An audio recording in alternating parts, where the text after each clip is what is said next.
নমস্কার বন্ধুরা, তোমরা সবাই কেমন আছো?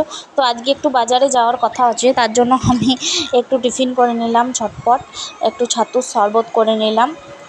আর একটু বাইরে খাওয়া দাওয়াও করবো আমরা, তার জন্য একটু হালকা টিফিন করে নিলাম আমরা দুজনেই। তো একটু ছাতুর শরবত খেয়ে নেব। আর আমার মেয়ে এখনও স্কুল থেকে আসেনি, ও স্কুল থেকে আসবে, তারপর ওকে স্নান করাবো, তারপর বেরোবো। তো দেখো আমি দুটো গ্লাসে ভাগ করে নিলাম। আমার এই ছাতুর শরবত খেতে বেশ ভালো লাগে, হালকা টিফিনের মধ্যে বেশ ভালো লাগে। এই যে মনাই আমার স্কুল থেকে চলে এসছে, তো এবারে আমি একটু ওকে চান করিয়ে দেবো। তো এই যে মনাই চান টান করে রেডি হয়ে গেছে, আর এই যে আমিও রেডি হয়ে গেলাম। তো এবারে আমরা যাব বাজার টাজার করে, এবারে হোটেলে আমরা খেতে ঢুকেছি। তো আজকে আমরা একটু বিরিয়ানি খেলাম। আমি মটন বিরিয়ানি নিয়েছিলাম, আমার বড় তাই, আর আমার মাম্মাম বিরিয়ানিটা তো পছন্দ করে না, তো তার জন্য ওকে বাটার নান পরোটা দিয়েছিলাম আর চিলি চিকেন। তো আমি তো এক প্লেট বিরিয়ানি কিছুতেই খেতে পারি না, অর্ধেকটা খেয়ে নাড়াঘাটা করছি, বরকে বলছি তুমি নিয়ে নাও, আর ও বলছে আমি কিছুতেই নেবো না।